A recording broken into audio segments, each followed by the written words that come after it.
नमस्कार, मैं हूं संदीप चौधरी। बात बिहार की, जहां चुनावी शंखनाद हो चुका है, तारीखों का ऐलान भी हो गया है विधानसभा चुनाव का, और कल से नामांकन की प्रक्रिया भी शुरू होगी। कल 1 अक्टूबर है, पहले चरण के लिए नामांकन भी शुरू होगा।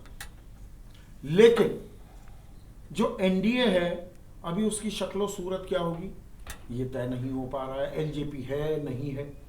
उधर अगर हम विपक्षी खेमे की बात करें तो वो एक मुकम्मल अंजाम तक पहुंचता दिख रहा है, एक शेप लेता दिख रहा है। मेरे साथ सुकेश रंजन है, जो मैंने ये शुरुआती कमेंट दिया है। सुकेश, जो विपक्षी गठबंधन है वो शेप लेता दिख रहा है, एनडीए अभी फ्लूइड सिचुएशन में। गलत कह रहा हूं? नहीं, आप बहुत हद तक सही कह रहे हैं। कल परसों तक कंफ्यूजन उस खेमे पे भी था। हाँ, दोनों तरफ रायता फैला हुआ था। लेकिन अभी जो जानकारी है कि आखिरी मुहर जो लालू यादव को लगाना है वो आज लगा देंगे। मेरी जानकारी में कांग्रेस के नेताओं को सेंटर में बुलाया गया है, वो दिल्ली आ रहे हैं। आज ही शायद वो दिल्ली से वापस भी चले जाएंगे। कांग्रेस की इलेक्शन कमेटी की जो बैठक होती है वो भी होने वाली है। वो बैठक तब होती है जब सीटों का बंटवारा हो गया हो। कल आपको याद होगा, आरजेडी की तरफ से ये कहा गया था कि 58 सीटें और 1 लोकसभा की सीट, इतनी लड़िए आप। उसके बाद वहां भी कंफ्यूजन था कि कांग्रेस को 58 से ज्यादा नहीं देना चाहती है आरजेडी। कोई ऐसी थियरी लगता है कि दोनों के बीच बनी है, सहमति बनी है, माफ कीजिएगा, जो आखिर तक काम करेगी। लालू यादव को फाइनल मुहर लगाना है, लेकिन कांग्रेस के नेताओं का यहां आना, आरजेडी के तरफ से ये फिलर्स मिलना कि हमारा, कांग्रेस का, लेफ्ट पार्टियों का और वीआईपी, इनका एक गठबंधन तैयार हो गया है। मतलब मूलतः आरएलएसपी और मांझी उसमें से निकल गए। मांझी पुरानी बात हो गए, आरएलएसपी वहां से निकल गई। मैं फिर से बता दूं कि वो एनडीए का दरवाजा नॉक कर रहे थे, लेकिन उन्होंने एक तीसरा मोर्चा बना लिया है। आप सब अवेयर हैं, आप जानते हैं, बिहार की राजनीति से वाकिफ हैं, पल पल क्या हो रहा है। तो कुल मिलाकर ऐसा लगता है कि एक लीड लेती दिख रही है आरजेडी। तो कांग्रेस 58 सीटें दी जा रही थी, वो 73 मांग रही थी। कहां पर बात बनी? नहीं, 73 जो पहली जानकारी थी कि कांग्रेस ने, देखिए कांग्रेस के लिए भी वो उसको अपॉर्चुनिटी के तौर पे ले रही है। वो आपदा में अवसर वो भी तलाश रहे हैं कि आरजेडी के नेचुरल एलाई वही हैं। आरजेडी अकेले नहीं जा सकती, उसे कांग्रेस की दरकार है। फुटप्रिंट्स बढ़ा लो तो अपने फुटप्रिंट्स बढ़ा लो। 41 सीटों पे लड़े थे, उन्होंने एस्केलेट करके उसको 80 सीटें की। बाद में ये जानकारी की मिली कि तेजस्वी ने उनको 73 सीटें ऑफर कर दी हैं। बाद में लालू यादव का इस पे, अरे 73 क्यों कह दिया? 73 ज्यादा है भाई, ज्यादा है भाई। आप अपने लड़िए ज्यादा, तो 140 से 50 के बीच हमें लड़ना चाहिए। फिर वो रिकंसिडर हुआ और ये मुझे जानकारी मिली कि लालू यादव ने ये 58+1 लोकसभा जो अभी वाल्मीकि नगर की खाली हुई है, जिस पे फिर से चुनाव होना है, तो वो कांग्रेस को ऑफर की है। मुझे लगता है कि उसको रीजिक करके कोई एक फॉर्मूला तैयार किया जाएगा और कांग्रेस, आरजेडी, लेफ्ट और वीआईपी, इनमें गठबंधन हो जाएगा। कोई ऐसी खटपट की अब बात नहीं है कांग्रेस, कोई मेजर खटपट नहीं है। खटपट है कि वो बयानबाजी के लेवल पे है। कांग्रेस कह रही है कि तेजस्वी हमारा चेहरा नहीं है। मैं ऐसा मानने को तैयार नहीं हूं कि अगर इस गठबंधन की जीत होती है तो कांग्रेस कोई रोड़ा अटका देगी कि नहीं, तेजस्वी नहीं, कोई और सीएम होना चाहिए। कांग्रेस के एक बड़े चेहरा जो बिहार में है, अखिलेश प्रसाद सिंह, कहने वाले तो ये भी कहते हैं कि वो दरअसल कांग्रेस में लालू के आदमी है। नहीं, वो बहुत पहले कांग्रेस में चले आए थे, चूंकि वो आरजेडी में विधायक रह चुके हैं, आरजेडी सरकार में मंत्री रह चुके हैं, आरजेडी से वो सांसद थे और केंद्र सरकार में मंत्री थे। तो चूंकि उनका एक लंबा कार्यकाल, वो अपना पॉलिटिकल इनिंग जो है वो आरजेडी में खेल चुके हैं, तो वो प्रॉक्सिमिटी उनकी आरजेडी से है। तो एक सहज, लालू के मन में क्या है उसकी था वो जानते हैं और वो उसी हिसाब से मनूवर कर लेते हैं कांग्रेस की। बीच में खबर ये आई थी कि वो रांची भी गए थे, वो मिले भी थे लालू यादव से। तो वो एक ऐसे नेता हैं जो दोनों कैंप्स में, अब तो वो कांग्रेस के सांसद हैं, लेकिन आरजेडी में एक पारी वो खेल चुके हैं। मैंने कहा राज्य में और केंद्र में मंत्री रह चुके हैं आरजेडी के कोटे से। तो ऐसे में वो जानते हैं कि लालू यादव को स्ट्रेच करके कहां तक लाया जा सकता है और कांग्रेस की बात वहां पहुंचा सकते हैं। तो वो एक संदेशवाहक की भूमिका में होते हैं और इंपॉर्टेंट रोल उनका लोकसभा चुनाव में भी था। हालांकि प्रदर्शन बहुत अच्छा नहीं रहा, लेकिन लोकसभा चुनाव में भी जो एक लायन शेयर जो है वो कांग्रेस ने झटका था, उसमें भी कहा जाता है कि अखिलेश प्रसाद सिंह और उसके पीछे थे। अगर हम वाम खेमे की बात करें देखिए सीधा गणित है, 140-50 ये माने 60 के करीब अगर आप कांग्रेस को दे रहे हैं, आरजेडी देने को तैयार हो जाती है, तो ये आंकड़ा 200-210 के करीब आ गया। तो लेफ्ट और मुकेश सहनी के लिए फिर कुल मिलाकर 30 के करीब सीटें बच जाती हैं। तो लेफ्ट 23, 24, 25 जो आरजेडी के खेमे से आ रही थी कि हम इतना आपको देने के लिए तैयार हैं, लेफ्ट उसके लिए मान गया है। लेफ्ट ज्यादा डिमांड कर रही है, क्योंकि मैंने कहा कि कुछ पॉकेट्स ऐसे हैं, सीपीआईएमएल के तो अभी 2 विधायक भी हैं, सर्टेन पॉकेट्स में उनकी अच्छी इन्फ्लुएंस है।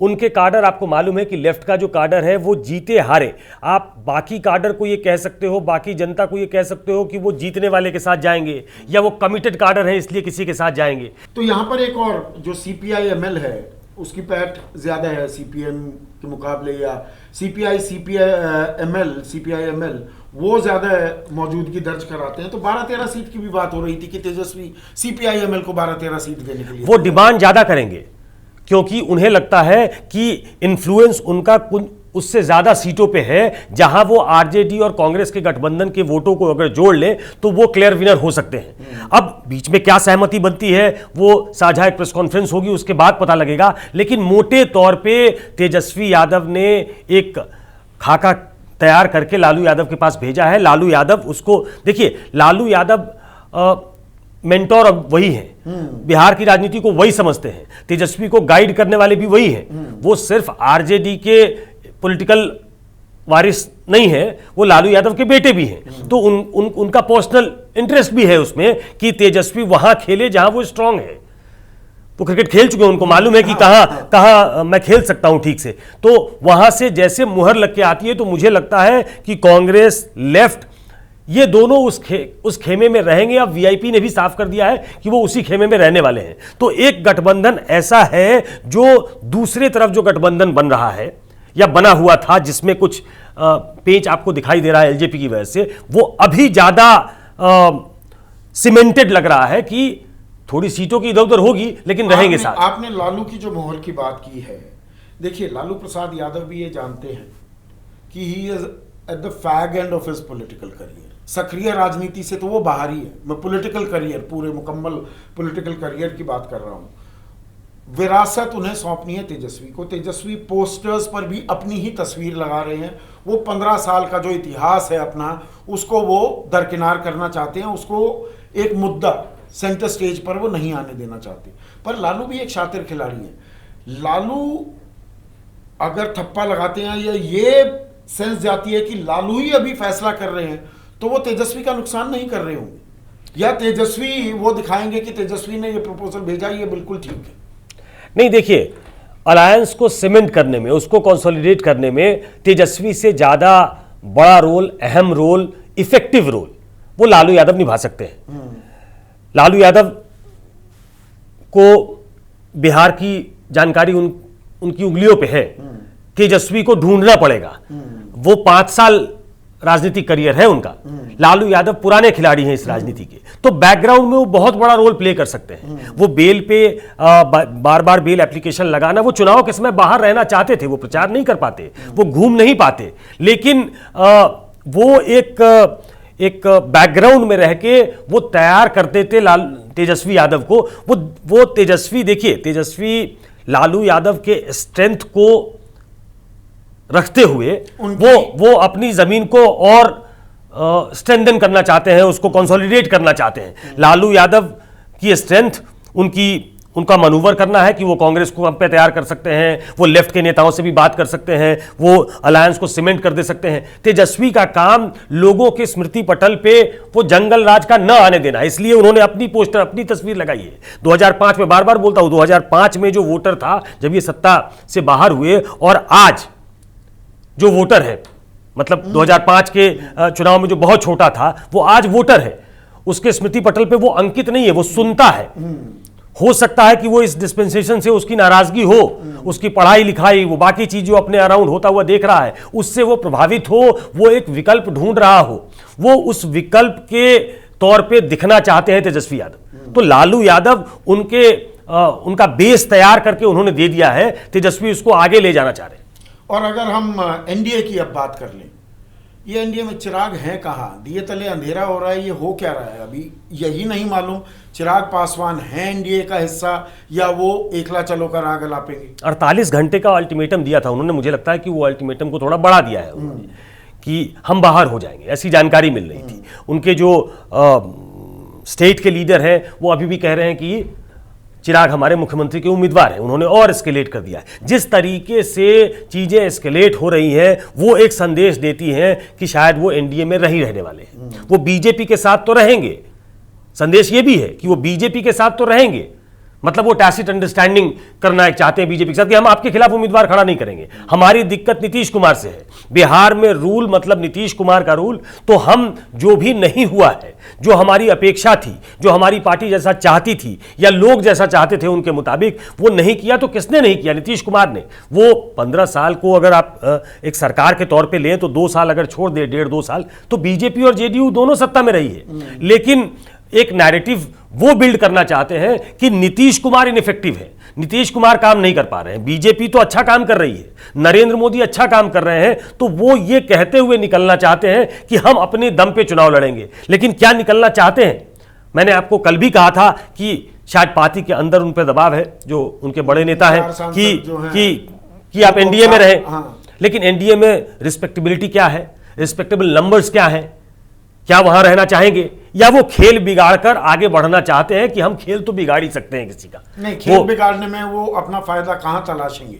क्या वो ये संभावना भी या एक ये पॉसिबिलिटी को भी तलाशने की कोशिश कर रहे हैं कि जो 122 का जादुई आंकड़ा है वो बीजेपी जेडीयू ना ले पाए, तब हमारी जरूरत पड़ेगी तब आएंगे? अगर बीजेपी जेडीयू 122 पार कर जाती है तो वो तो गर्त में गए, फिर सीट भी लड़ ली, कुछ भी कर लिया, वो ना खुदा ही मिलाना विसाले सनम। Politics is all about taking risk. हाँ, वो रिस्क वो अगर ये करते हैं तो वो पॉलिटिकल रिस्क ले रहे हैं। क्या वो रिस्क लेंगे? नहीं, मैं अभी भी कह रहा हूं कि क्या वो रिस्क लेंगे? ये एक बहुत बड़ा फैसला लेना, अगर ये फैसला लेना होता तो उनकी पार्लियामेंट्री बोर्ड ने ये तय कर लिया है, स्टेट पार्लियामेंट्री बोर्ड में। वो बार बार नीतीश कुमार पे सवाल उठा रहे हैं। अगर आप नीतीश कुमार पे सवाल उठा रहे हैं, आपकी स्टेट पार्लियामेंट्री बोर्ड ये कह रही है, तो आपको अलग हो जाना चाहिए, आपको चुनाव लड़ना चाहिए। फर्ज कीजिए वो अलग हो जाते हैं और वो बीजेपी के खिलाफ कैंडिडेट नहीं खड़ा करते हैं, तो क्या जेडीयू नीतीश कैंप में भी एक कुलबुलाहट नहीं होगी कि अरे ये खेल तो नहीं हो रहा कि बीजेपी देख रही है कि हम 90-100 सीट जीत जाएं, 20-22 सीट 25 सीट चिराग पासवान ले आए, ये मुझे ही अलग कर दें और बीजेपी चिराग पासवान सरकार बना ले। नहीं, this is where horses नहीं, पर ये देखिए, पर राजनीति में हर पॉसिबिलिटी देखता है। देखिए, कि खेल क्या हो रहा है, मनूवर्स क्या हो रहे हैं। देखिए, ये 100 सीटें बीजेपी अगर जीत जाए, वो 100 के आसपास लड़ेगी, 100 से थोड़ा ज्यादा लड़ेगी, मतलब 100% स्ट्राइक रेट है। आप उसके आप उस स्थिति की बात, उस सिनेरियो की बात कर रहे हैं। अब वैसे में तो पॉलिटिक्स में कुछ भी हो सकता है कि जेडीयू बिल्कुल गर्त में चली जाए, बीजेपी 90-95% की स्ट्राइक रेट पे आ जाए।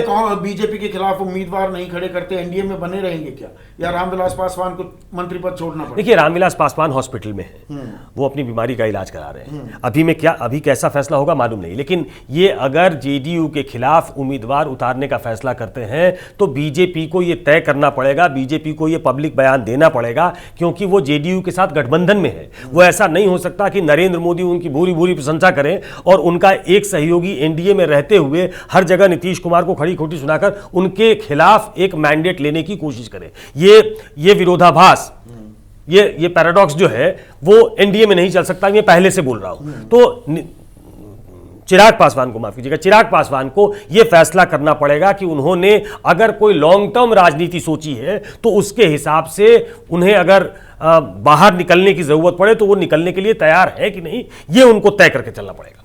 तो चिराग पासवान क्या बाद में, अब मैं पोस्ट पोल सिनारियो वही समीकरण देखने पड़ते हैं। आरजेडी के पास गठबंधन कहीं नजदीक दस्तक देने लगता है, पर उसे जरूरत पड़े तो क्या चिराग पासवान वो ऑप्शन भी तलाश रहे हैं? क्या वो आरजेडी के साथ जा सकते हैं, विपक्ष के साथ जा सकते हैं? विपक्ष की भूमिका में तो आ ही गए ना, नीतीश कुमार पर निशाना साध रहे हैं।